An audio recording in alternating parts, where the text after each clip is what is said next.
Check out FlipsideGaming.com for all your gaming needs. Use the promo code HEROES to save 10% on all orders over $10 and support the channel at the same time. Hey there, this is John from Heroes and Legends, and welcome to part 1 of our 6-part Dominaria Limited full set review, where today we're going to look at all of the white cards as well as some of the multicolor cards that you'll find in the set. I was actually expecting to do another day of preview cards, but Wizards surprised us and they gave us the full set, so I figured let's jump into the full set review. Now, if you've watched these reviews in the past, you kind of know what to expect here. We're going to look at each card individually, talk about its overall power for sealed and draft, and then also talk about the archetypes that maybe best fits into. Now, quickly before we get started, if you check out the description below, you'll find a few ways to help support what we do here at the channel, one of which is Patreon. You'll find that linked down there. You're also going to find a link to products on Amazon. If you make any purchases on Amazon, once you go through that first link, no matter what it is, we'll get a small percentage for the channel. Then finally, Flipside Gaming still offering a promo code for our viewers. You can hopefully save some cash while you support the channel. Again, thank you to not only the folks that look at those links, but to all the viewers. You all make the channel what it is. So let's get into today's information. And before we look at the individual cards, I wanted to talk briefly about what white is doing as a color in this set and how it synergizes with the other colors. Now this time around, one of the key focuses for white is historic and artifacts. You're going to find a lot of cards that work well with historic cards. So it is even possible, theoretically, to probably draft a pretty decent deck that's white and artifact, perhaps. So that could be a thing on its own. However, let's talk about how white interacts with some of the other colors. Black and white, they have awesome knight synergy. So if you wanted to go knight tribal, maybe pick up as many knights as you can in a draft, this would be the color you'd be interested in. You're going to find some amazing cards that are going to work together in those two colors when it comes to your knight tribal. White and blue. Now this is where the artifact/historic theme is really going to present itself heavily.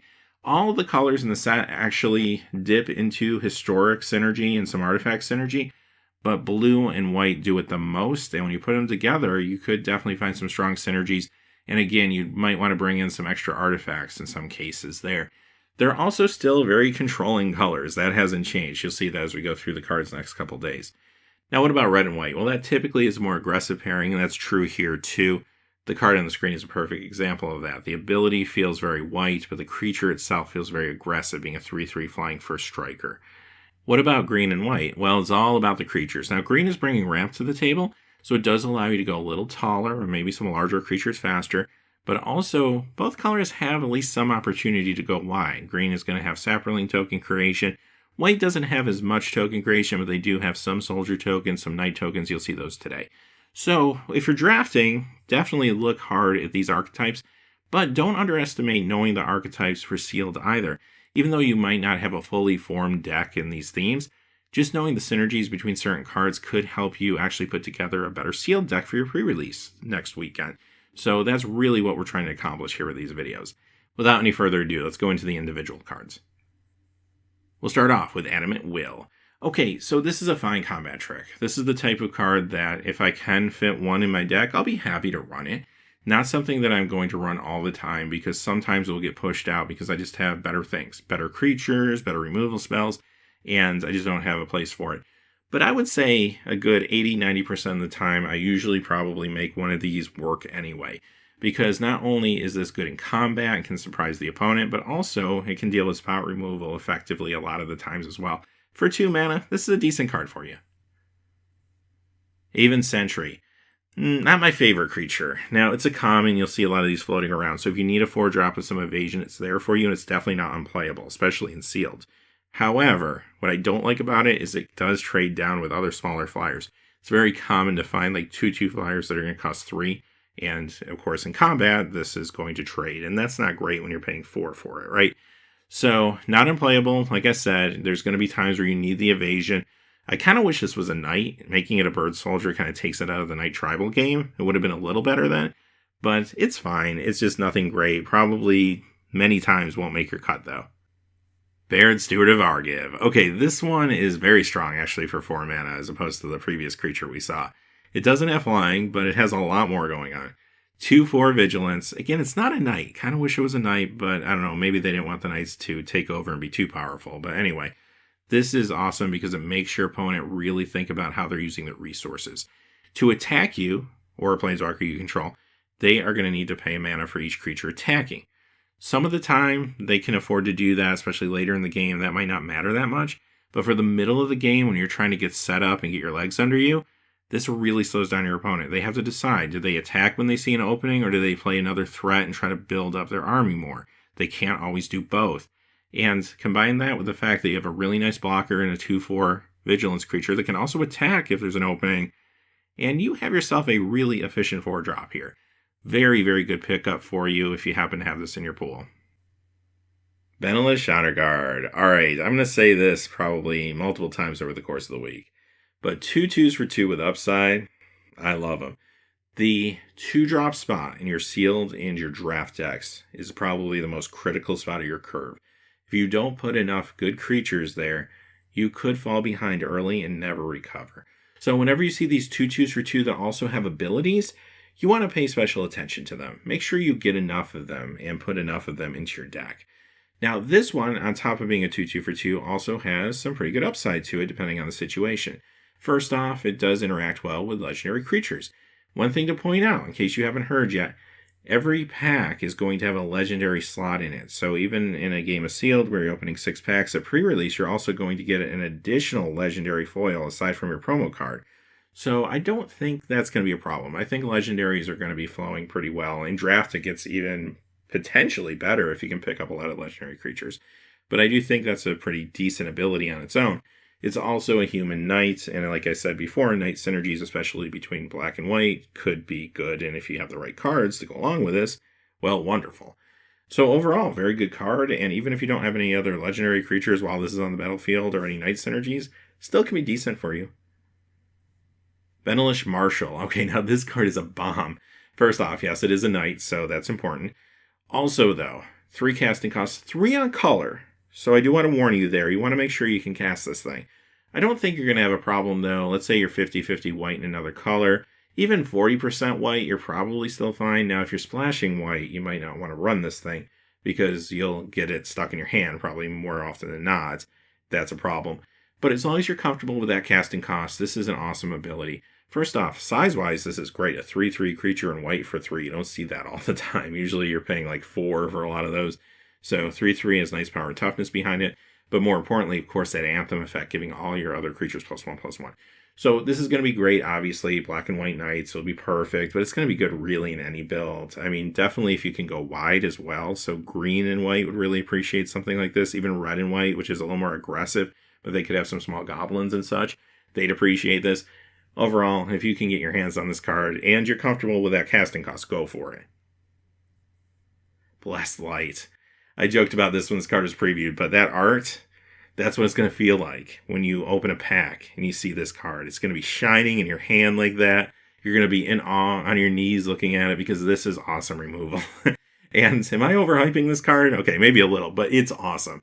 It is 5. You pay for it, but instant speed, exile target creature or enchantment. The exile is a big deal because you do have to deal sometimes with creatures that you can't just destroy if they're indestructible or something. So the exile is a big deal. Also, the enchantment piece stapled on there is kind of nice because normally if you come across problematic enchantments, usually game 2 or game 3, you might sideboard an answer in. This is very main deckable since it deals with creatures, and if your opponent drops a problematic saga or another enchantment you need to deal with, well, guess what? You got an answer maybe even in game 1. This is a common too, by the way. This is a first pickable common in draft, and if you can grab a couple of these or maybe get a couple in your seal pool, you could be having a really, really good day, as a matter of fact. Board the Weatherlight. Okay, this card is alright for certain builds. It's not super exciting, though. First off, in case I haven't mentioned it already, I don't think I have, Historic is a new term for artifacts, legendaries, and sagas. So any legendary card, a saga, which we'll see some in a few moments, and any artifact. So I mentioned before, white is dealing definitely in the historic realm, and this is a card that kind of represents that. The problem I have with it is you could miss with this thing. So you want to first off make sure you have enough historic targets. And I don't think that's necessarily going to be a problem, but I mean, some decks just will, some decks won't. And this is also very slow. 2 casting costs for this at sorcery speed. Yikes. Like if it only costs 1 or 2 instant speed, that might be a little different for me. But I just feel like this is really slow and clunky. If you have enough targets that are important to you, like you just have these bomb historic cards in your deck that you feel like you want to get to as quickly as possible, then run this.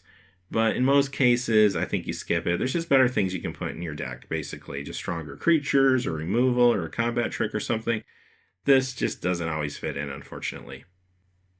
Call the Cavalry. This is a pretty good common, actually, for 4 mana. You get 4/4 power toughness with vigilance on the battlefield in the form of 2/2 Knight tokens. So it's got the Knight tokens there for some Knight tribal with black. Also, going wide is definitely something you could be rewarded for in both white-green and white-red.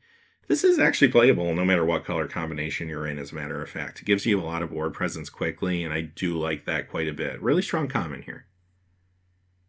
Charge! Alright, this is a really good go-wide payoff, as well as a nice little combat trick, depending on your situation.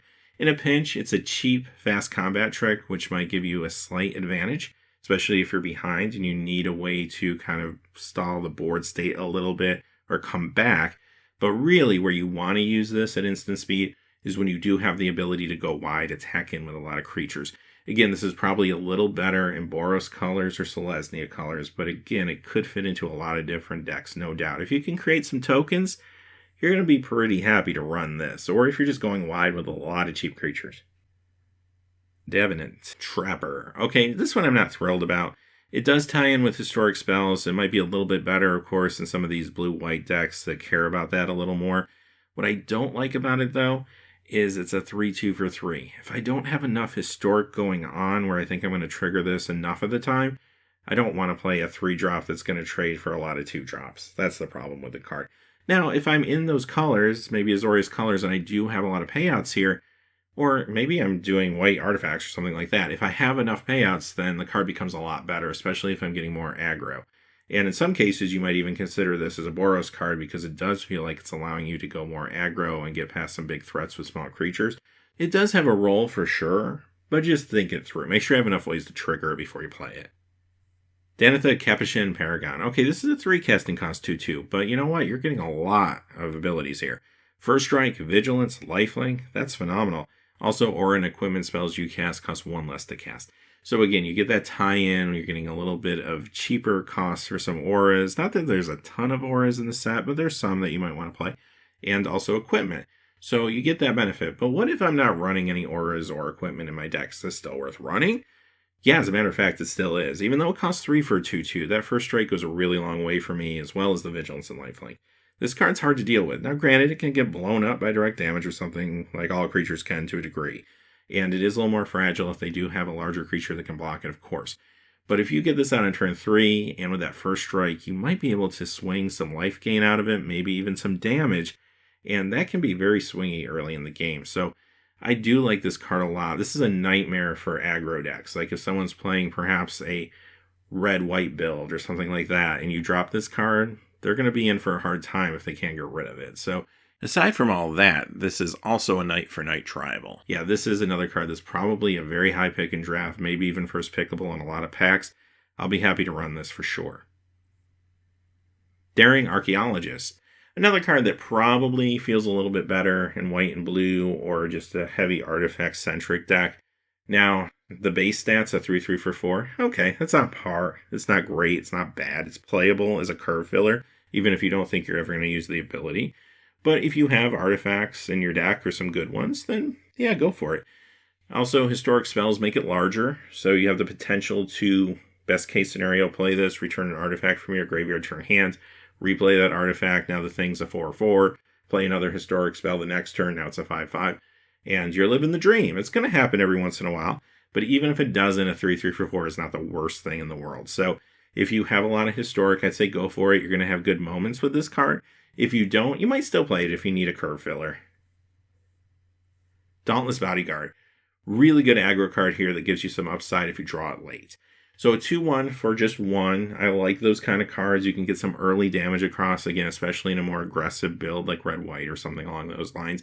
But later, if I draw this, the card's not a dead draw because I can put it in play, choose a creature when I cast it, and then I have a way of protecting that creature with this indestructible ability. Now, yeah, your opponent can still get to it if they time it right, of course, but at least it gives you something to do with the card as opposed to just drawing a 2/1 when the battlefield's full of 5/5s, right? So I do like that. I think that is kind of nice. Remember, though, you do have to choose the creature when it enters the battlefield, so you can't do it when you sacrifice it. That doesn't seem super intuitive. I could see someone making a mistake with that. Also, another night for Night Tribal. Dub. All right, awesome top-down design here. This feels like a Richard Garfield design to me. Now, it is an enchantment aura. I'm not always crazy about these. This one's not bad, though. I will start off by saying this. This doesn't always make my cut. If I have a lot of really good creatures, good removal, maybe a good combat trick or two, this probably gets pushed out a little bit. But I'll tell you where this is good. Obviously, making something a knight could be relevant if you're in black-white. If you have synergies, then this card gets a little better. Secondly, creatures with evasion make this card a lot better. If I have a lot of flyers, trample creatures, things like that, then I feel like I have a better chance of actually getting damage across or at least forcing a chump block. And that's the trick with this card. I want to play it when my opponent's tapped out or out of cards. I don't want it to get blown up for an immediate 2-for-1. What I want is 3 casting cost worth of value coming out of this card. If I can swing it, then yeah, it's going to be worth it for me. Some decks are going to be better at that than other decks, depending on your build. So, not unrunnable, doesn't always make my cut perhaps, but it can be fine for you in the right circumstances. Just be smart about the timing. Don't play it at a bad time. Play it when you think you can get at least 1 attack off with it. Evra Halcyon Witness. Okay, this card's kind of crazy. We were talking a lot about this when it was previewed for Commander and for the constructed formats. Is it good in Limited? Yeah, it's still kind of awesome. I mean, definitely first pickable in a draft. So you're going to be happy if this shows up in your seal pool. It feels a little light as a 4/4 for 6. However, it has lifelink and then this crazy ability on it for 4 mana. Exchange your life total with its power. So now there are times where your opponent is going to be able to mitigate the damage at least a little bit. But whether that's through a destroy spell or perhaps just being able to double block it with a couple of creatures, because the toughness never changes. The toughness will stay at 4. So it could die, but you could be gaining a fair amount of life in the process if everything works out for you. And maybe taking out a couple of creatures too. Feels pretty good for 6 mana. Now, Magical Christmas Land, your opponent can't answer it, and you just go ahead and give this thing your life total as its power. Attack in, and it hits your opponent or some small creature, you gain a ton of life, then you swap the totals again, and it just gets bigger and bigger, and you get more and more life. It's awesome. But, even more realistically, if that doesn't happen, you're still going to find advantage here for 6 mana. Now, another thing to think about that a lot of people have asked is, what if I activate the ability and then they destroy the creature? You're okay, because if there's no creature to exchange the total with, nothing happens. The creature has to still exist when it's time to exchange life total for power.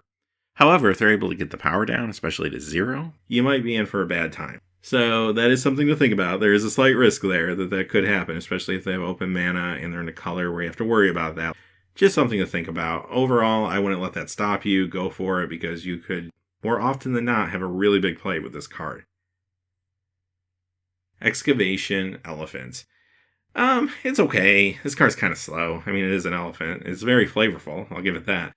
So, yeah, you know what? It's a 3/5 for 5. It just feels like it's too late at that point. Like, I would prefer a 2/4 for 4, because I feel like that still has more of an impact early on in the game. Once you get to 5, I'm just not there. Now, yes, if I pay the kicker, which isn't that bad, it's another white and 1, but that does bring it up to 2 white and 5 for a 3/5, and I'm able to return an artifact from my graveyard to my hands. Well, if I really care about my artifacts, then maybe I play this. I think most of the time I skip this one. Another thing to point out, of course, white and blue are, again, going to be a little more historic artifact-centric. Kicker does fall into all the colors, however, it is stronger in green and red in the Gruul colors. Green does give you the ramp to make Kicker more accessible, so sometimes the card might be better in either Selesnya or Azorius colors. But honestly, I think I skip this one most of the time. Fall of the Thran. Okay, here's our first enchantment saga of the day, and since it's our first one in the series, I'll explain it quickly. Basically, what happens is you play this, and this comes into play with a lore counter. And that lore counter, since it's the first one, you'll do whatever it says next to number 1. Now, after your draw step, this will get another lore counter. When that happens, you get a second one, so you do whatever it says next to 2. And after your next draw step, you get a third one, and you do whatever number 3 says. After number 3 resolves, you sacrifice this. Putting the counters on the card does not use the stack, however, the abilities do go on the stack. And that's it. It's not too complicated, not too bad. Now, what about this one, Fall of the Thran? This is a strong one because immediately it destroys all lands. That's actually pretty good. Now, number 2 and number 3 is going to slowly bring the lands back. So it's not as oppressive as, say, an Armageddon would be, but it's still pretty good, even though it does cost 6 mana. So where do you use something like this? Probably in a deck where you think you can pull ahead. Much like if you ever played with Armageddon in a cube or in the past, you kind of know how these effects work. If you feel like you can put a lot of small creatures out, so maybe you're in white-red, for example, and you're being hyper-aggressive. If you can pull ahead quickly and then cast something like this, when you're ahead, it's going to sometimes close the door on a game. Another example would be with green decks, white and green, because maybe I can ramp and I have like Llanowar Elves or something like that. So even when I blow up my lands, I might still have some sources of mana. I'll recover faster than my opponent. And if I was able to ramp, I'm probably, hopefully, ahead of curve of them anyway and have a better board state. So again, it could just slam the door on somebody. So that's the idea. There's even another saga in green that combos with this, which would let you destroy the lands here, and the other saga would actually let you bring your lands back. So we'll talk about that when we get to green. But there are some weird ways to interact with this. But just normally, if you pull ahead, it's a good card. If you're behind, it's not a good card, basically, because you need to catch up. So, do you play this thing? I think so. In the fast decks, yes. In ramp decks, yes. And in other decks, I might still run it because I like to kind of roll the dice sometimes. There are many times it will be a dead card for you. You won't want to play it because it's going to hurt you more than your opponent. But a lot of the time, it might just help you close out a game. So I think it's worth the spot in your deck, honestly. Some decks is better, but yeah, it's always going to be powerful if nothing else. Gideon's Reproach. This is actually another good piece of removal. I'm not as crazy about this one as the one we saw earlier, but it's still really good because this only costs 2. That's great. It's instant speed, but it does have to hit a creature in combat. It deals 4 damage to attacking or blocking creature. Most of the time, that's going to be good enough to deal with almost any threat, honestly.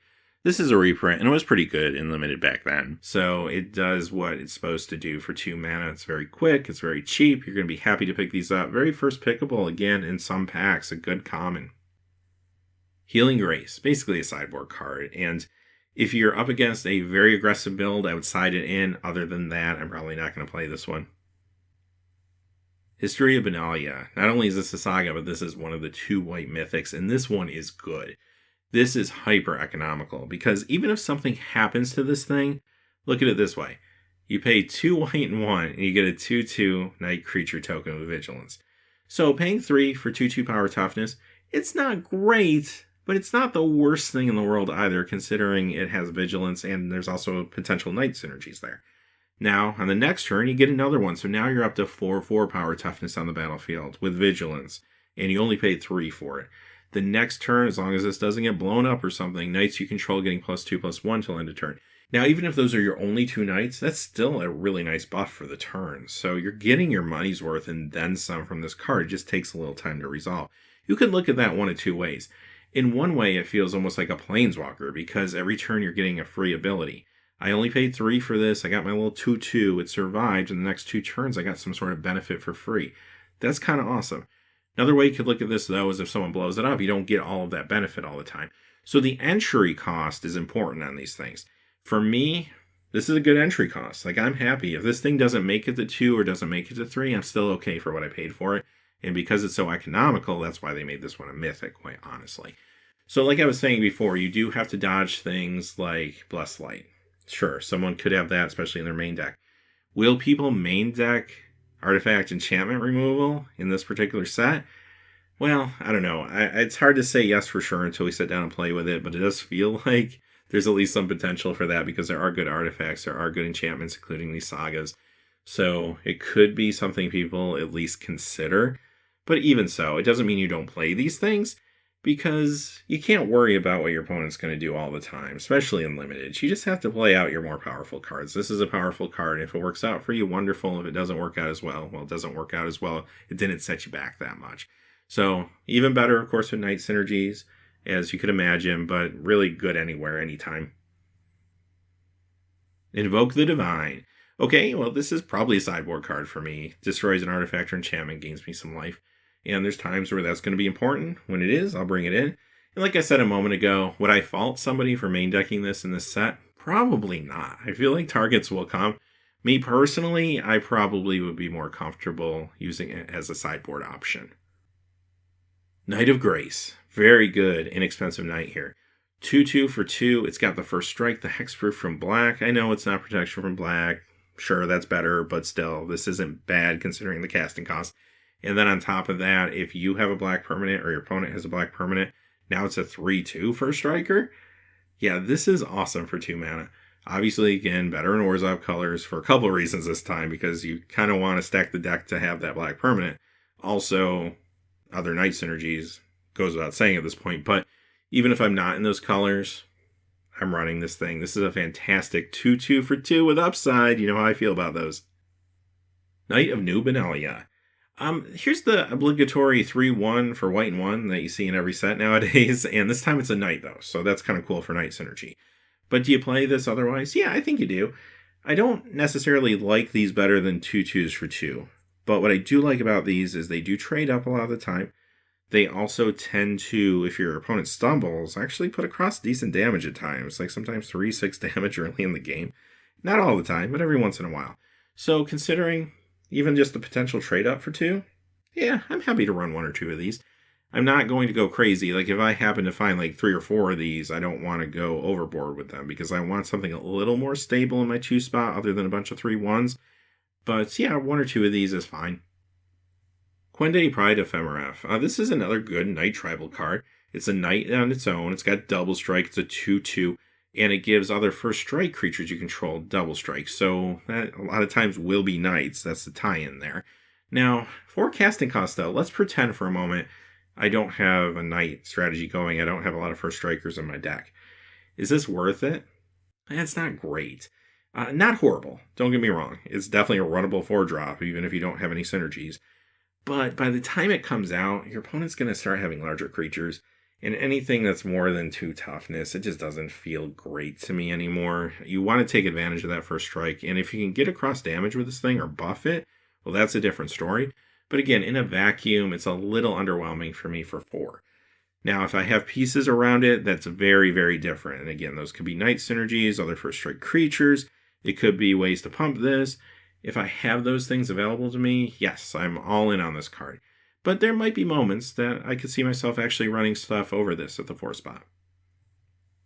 Lyra Dawnbringer. Okay, here's a card I don't see myself ever running anything over. This card is insane. It's a mythic. You're not going to see it very often.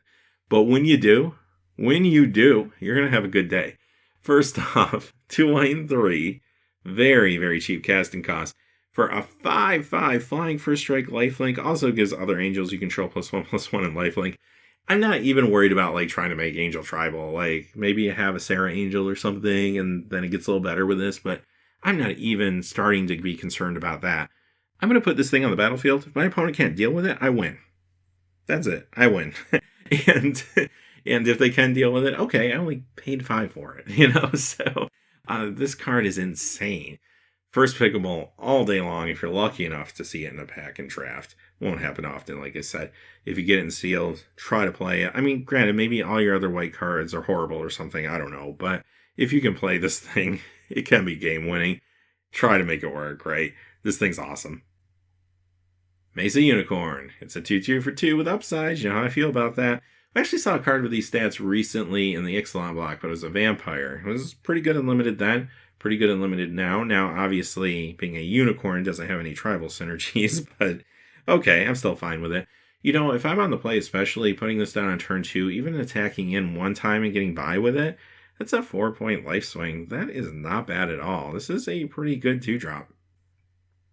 On Saras Wings, Legendary Enchantment Aura. Now, I know I have a reputation for being a little bit hard on the auras, but I'm going to start over, turn over a new leaf, give them a chance. This set, I'm going to give them a chance.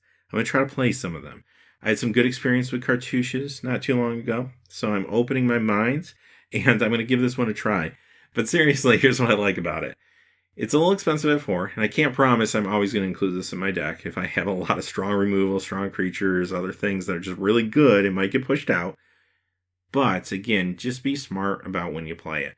This gives evasion. It also gives lifelink. It gives the vigilance and the +1/+1 too. But the fact of the matter is, if I can put this on at the right time, when I don't think the creature's going to get blown up, and I attack in just 1 time with it even, and I gain enough life, cause my opponent to chump block, whatever, then you know what? If I got my 4 mana's worth and then it gets blown up, I'm okay with it.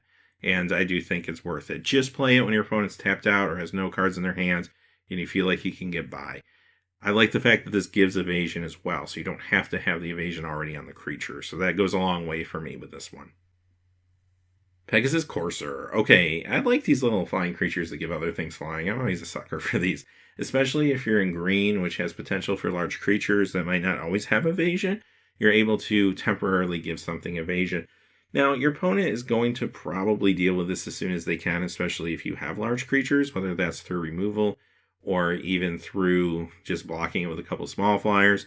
So sometimes it might just be one good shot, but I think for 3 mana, it's worth it. And if they can't answer it and you do have a significant creature, that could be it for them. Sanctum Spirit. This one's okay. It's a little expensive for me at 4. I mean, this will trade at times with like a 2/2 or 2-drop. That doesn't feel amazing to me, considering the casting cost. But if I have a lot of historic spells that I feel like I can either maybe pitch and be fine with, or if I'm in white-black and I have Graveyard Recursion where I could pitch them when I need to, but then get them back if I still want to play them, the card starts to look a little bit better. It's also probably decent in some Azorius builds that are going to be very historic-centric again. So, yeah, there are times I probably play it, but I do think there's a lot of times I skip it. I think it's actually better to bluff with this thing than actually use the ability. Like, if I did play with it, I would just attack with it and make my opponent think I'm going to use the ability, because then they might just take extra damage if they don't want to lose a creature, you know. So it does have that potential behind it, but certain decks, I just think I'm going to have better 4-drops. Seal Away. Come seal away, come seal away, come seal away with me. And I apologize if you saw this in the preview video. I used the exact same joke, so you got it twice. Anyway, this is really good white removal. Again, strong removal. It can only target a tapped creature your opponent controls. However, the fact that it has flash kind of gets around that a little bit, so I do like that. And it's just really cheap. It might be temporary at times because it is enchantment removal, but I'm fine with that. Again, for 2 mana, I can see myself first picking this in a lot of packs in draft. Sergeant at Arms. This is okay. Like, a 2/3 for 3 is a fine curve filler. I like those a little better than 3/2s for 3 usually. The kicker cost, it does give you a couple white soldiers. It does help you go wide, which could be good, especially in Boros colors. And there are reasons and payouts for going wide, definitely in the set, so that could be important at times. But you are paying for it too. I mean, 2 white and 4. At that point, you just get the 2 additional 1/1 white soldier tokens. So that's not crazy. They're not even knight tokens. This won't always make your cut, but there are some builds where it will make more sense, and sometimes you just need a curve filler at 3. Sarah Angel. All right, I mentioned her a couple times in examples, but yeah, she is back with brand new art. Looks incredible. And yeah, you know, Sarah doesn't hold up in Constructed Magic like she used to. I mean, she's pushing, 25 now? So, is she good in Limited, though? Yeah, she's actually still very good in Limited. I mean, if 5 casting costs 4/4 Flying Vigilance, sure, I'll play that. It does have a big impact when it enters the battlefield. Your opponent needs to have answers or ways to keep this at bay, or else it's going to start taking over a game in a board state. So, yeah, I'll still play Sarah Angel to this day. It's a nice pickup for Limited. Sarah Disciple. Now, this one's not as exciting to me because it's a 1/1 for 2. It does have flying and first strike. That's something. And again, if you cast the historic spell, it gets the temporary buff till the end of turn. But there are going to be some decks that will be able to do that often, and some decks that won't be able to do it that often. I'm not playing this unless I feel like I can do it very often. If I have enough legendary creatures, artifacts, sagas, whatever it may be, then I might run this. If I don't, though, I'm definitely skipping this, and this is going to be one of the first creatures I cut, probably, because even if I do have some targets, I just don't think that's good enough for 2 mana. If it gets buffed maybe 2, 3, 4 times in a game, I don't know if that's enough. Now, if you're talking the potential of buffing it 5, 6, 7 times, like every turn you're playing an artifact or something, then, okay, that might be a little bit different. So, if you're really heavy into historic cards, I'd say go for it. If not, skip it. Now, here's a card I never want to skip. Shalai, Voice of Plenty. This is an incredible angel. 4 casting costs 3/4, makes you, your planeswalkers, your creatures hexproof. Awesome mana sink if you're in green, 2 green and 4 to give all your creatures +1/+1 counters. Not temporary, +1/+1 counters. That includes this creature, so she even gets bigger. Yeah, my thoughts exactly. This card's awesome. So, This is something that is going to be better in certain builds, of course. Green, this wants to be played with green, especially going wide, but going tall is fine too. You have this evasion creature that's also getting bigger as you activate that ability. Really fantastic sink for your mana as time goes on and you get later in the game. Helps you out of a board stall situation. And aside from that, there's even a card in blue that is an enchantment that makes a creature that is enchanting hexproof. If you really want to get to your opponent, you could play that on top of this. So, but even if you don't, I mean, this is still amazing. So, yeah, awesome card. First pickable. Play it if you can play it. It's incredible. Tashar, Ancestor's Apostle. Another card that is definitely playable if you have historic triggers. If you feel like you can trigger this thing by casting historic spells, wonderful, go for it. Because taking a creature card, even if it's a smaller one, from your graveyard and putting it directly into play is amazing. Definitely worth playing a 2/2 for 4 for that ability with flying too. So, very, very good. Every once in a while, especially in Sealed, you just need a flyer, so 2/2 for 4 isn't out of the question just for the stats. But if you can play some historic and bring back some creatures, this card is going to be amazing for you. Really good pickup here. Great draft pick, maybe first pickable. Gets better, perhaps, in black and white, because black does have a lot of sacrifice effects, so you might even be able to sacrifice some things, bring them back, sacrifice them again. Could get kind of awesome, as long as you have ways to still cast historic cards along the way. And this is cast, by the way, and not enters the battlefield, so that's great, because even if the card gets countered or something, you still get the ability to trigger. Tragic Poet. Oh, okay, this is a 1/1 for 1. That's not super thrilling. This is also another reprint. If I have an enchantment card that I care about, or a number of enchantment cards that I care about, then I'll run this. If not, I'll skip it. Maybe you have a good saga. Maybe you have a good aura that you care about. If that's the case, then yeah, run it out there in your deck and it will be fine for you. If not, it just sits in your sideboard. Triumph of Gerard. Here's another good saga, actually. It's just super cheap. Now, the 1 and 2 ability is not like super impressive. A +1/+1 counter on the creature you have with the greatest power, so you don't even get to choose. But this only costs you 2. And that third ability, when it resolves, could lead to a pretty big play. So yeah, I'll roll the dice with this card. I mean, even if something happens to it and I only get 1 and or 2 to resolve, for 2 mana, I still feel like I got my money's worth for it. So yeah, not a bad card at all. Urza's Ruinous Blast. Okay, this is a legendary sorcery, and the drawback here is you have to control a legendary planeswalker or creature before you can cast this thing. So there is a startup cost here that's a little scary. Now, this particular card, if you do cast it, you get to exile all non-land permanents that aren't legendary. So exile, that's great. I love exile over destroy. And it's going to cost you 5. That's actually very reasonable. But there's 2 big drawbacks here. First off, you might not be able to cast it if you don't have the right board state. That's a problem. Secondly, if your opponent has a bunch of legendary things or more than you have, then this card isn't that good anymore.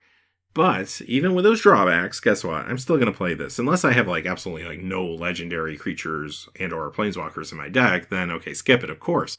But if I don't feel like most of the time casting it will be a problem, yeah, I'll run this. It's a great panic button if you need it. It's not as reliable as, say, a Wrath of God, right? It just isn't. And that's just the nature of it. But do I not run it? No, I'm still going to run it. And I'm probably going to find value at least a good percentage of the time from the card. All right, let's move on to some of the multicolor cards, looking at the Azorius cards. We'll begin with Oath of Teferi. And there he is. He's taken the Oath, which I know a lot of people are kind of over the Gatewatch, but I am happy that Teferi's taking the Oath, because it probably means we'll see him in every set now going forward. And he's actually one of my favorite characters. So we'll all be sick of him in 6 months, but at least right now, I'm glad he's taken the Oath. So, is this card any good, though? In Limited, it's not great. This is more of a constructed card or like a commander card more than anything. The problem is the main ability here is really for planeswalkers, and you're not going to have planeswalkers very often. And if you did, well, wonderful, play this. And the flicker effect's cool. I love flicker effects, but 5's a little expensive, especially 2 different colors. I'm not on board for that, I don't think. Not that it's the worst thing in the world, but there's just better 5 casting cost cards you're going to be able to find, I think. So, yeah, this one's not really meant for Limited most of the time. RAF Capuchin Ship's Mage. Okay, now, this is a different story. This is perfect for Limited. 3/3 flyer with flash, costs 4. 2 different colors, sure, but only costs 4. You don't see a lot of 3/3 flyers for 4 typically, especially with other abilities attached to them. So when you see one in Limited, you're going to want to pick it up, because this can actually be game-winning. It's also perfect for what Azorius wants to do, because it ties in with the historic theme, And it also is a flash card. So if you want to hold on to your counter magic in blue or a card draw spell or something, and then you find a situation where you need to play this or want to play this, well, then do it at the end of your opponent's turn or within combat or something and surprise them. Beyond that, when this is on the battlefield, all historic cards have flash. That's exactly what Azorius likes to do. Perfect card. Actually, first pickable, I think, in a lot of packs. This is very strong. Teferi, Hero of Dominaria. All right, here we go. One of the big Planeswalkers. Needless to say, if you get a Planeswalker in Limited, play it. As long as you can swing the colors, of course. Play the card, because it's going to be really powerful. This one, no exception. 5 casting cost for a 4 loyalty Planeswalker. That's pretty nice in Limited. And those abilities are all good. I mean, the -8 is a win more. Like, if you do that, you were probably going to win anyway. But now you're winning with style. You get some style points. Now, the +1 and the -3, very relevant. Drawing a card, untapping lands. Again, just what Azorius wants to do. Dig through the deck, get to more instant spells, get mana back up to hold on to those instant spells and play them later. That's awesome. -3, put target non-land permanent into the owner's library, third from the top. Great theme with the whole time manipulation thing there. And non-land permanent, that's pretty powerful. It deals with things like sagas that might be ready to go off, or deals with really anything you need to deal with other than a land, of course. So that's pretty good for a -3. Yeah, this thing is just a bomb. Play it, first pickable, all day long. And a lot of times when you see dual color cards, sometimes I hesitate about first picking them in a draft because I don't want to start committing myself to 2 colors. But when you can splash even if you're in one of these colors, you can splash for the other one. And some cards are just so powerful, you still have to take first, no matter what their casting cost is. This is one of those. The last card would be one of those for me as well. So, yeah, I mean, don't go crazy sometimes when it comes to picking mediocre double color cards early. But powerful ones, don't be concerned or too concerned about it. All right, let's move into some Orzhov with white and black. This is Arvid the Curse. And you're going to start seeing, of course, the knight trend going on here. This is a vampire knight. Gives other legendary creatures you control +2/+2. That's pretty nice. On its own, 3/3, Death Touch, and Lifelink. It's a vampire without flying. Sometimes that will throw you, so don't make that mistake. But it's still a very good card for 5. Just a lot of abilities attached to it and knight synergy. Another strong pickup. Ariel, Knight of Windgrace. This is one of those linchpin knight cards, actually. If you really want to go true knight tribal, this is a fantastic one to have. This card is phenomenal, even if I don't have any other knights, though, because it's a 4/4 for 4, granted 2 different colors. It has Vigilance, so I can attack in with this when there's an opening, still hold it back to block, and then at the end of my opponent's turn, I can sometimes activate one of these abilities, and abilities that are very relevant. Creating knights, tapping knights to destroy target creature with power X or less. This is awesome stuff. So yeah, this card will be great by itself, but it will be even better with other knights. Primeval's Glorious Rebirth. It's glorious. So here's another legendary sorcery. Again, you have that startup cost you have to worry about. But interesting effect. Return all legendary permanent cards from your graveyard to the battlefield. Very, very powerful as long as you have legendary permanents, right? So notice it is permanent too, not just creatures or anything. So that includes all types of legendary cards. So that's cool. Now, it is a little expensive. If you don't feel like you have enough legendaries, then don't run it. And again, remember the startup cost. You have to have one in play, either a legendary creature or planeswalker to cast this. So that's something to consider. But if you feel like you can swing that and swing the colors, run this because it will be amazing. Imagine later on in the game bringing back all your legendary permanents, especially creatures. This gives you the opportunity to maybe trade more loosely with your creatures, knowing they could come back later on. Also, too, it's worth noting that black is the color that does have like the aristocrat style effects, sacrifice for benefit. We'll see more of that in a couple days. So you might have some opportunity to take a creature, sacrifice it for some benefit, get it back later on, either to sacrifice again, or simply to reset your board presence later. So all of those are really awesome uses for the card. It doesn't change the fact, though, that there's a lot of setup here. I mean, if you don't have a lot of legendary permanents that are going to be impacted by this, and maybe more importantly, if you don't feel like you can consistently have a legendary creature or planeswalker in play to actually cast it, then you're probably going to skip this one. Now, if you can pull it off, it will be great for you, but it does require some setup, and also it's conditional on what's actually coming back from the graveyard. So that could be a problem too for some decks. Alright, our last card we're going to look at today is a 3-color card. It's Jodah, Archmage Eternal. Happy to see Joda on a Magic card finally. Basically, he's been part of the lore forever now. Finally gets a card. Took a long time, but happy to see him. So, this one's fine and limited other than the fact that it's 3 different colors. But if you can swing those colors, and one of them's not green, that always makes it a little more difficult and limited. But if you feel like you can swing it, a 4-casting cost 4/3 flyer is actually good. Even if you don't cast this to turn 6 or 7, it's like still decent. And that ability in limited, I don't think is really going to play much of a role. Maybe, again, if you're really deep into colors and have a lot of fixing, which is possible, but probably not really going to be something that happens. And then also, too, what are you exactly casting? Like, what do you have in your pool that needs to be cast with 1 of each color mana?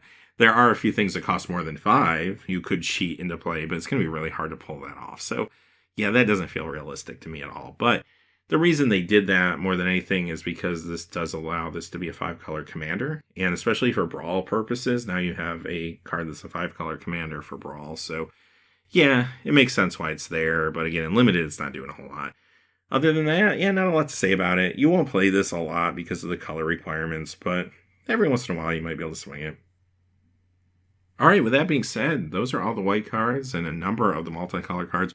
We're going to be back tomorrow with a focus on blue, and we're going to keep moving through the set as the week goes on. So until next time, thanks for watching. Please remember to like, subscribe, and have a great day. Hey, thanks for watching. This video is made possible by the generous support of viewers like you on Patreon. Check out the description below for links to our Patreon page as well as our Amazon affiliate store, where a small percentage of all sales will also help support the channel. Finally, if you haven't had a chance yet to subscribe, hit that subscribe button so you don't miss any new videos on Heroes and Legends. Talk to you again soon, and have a great day.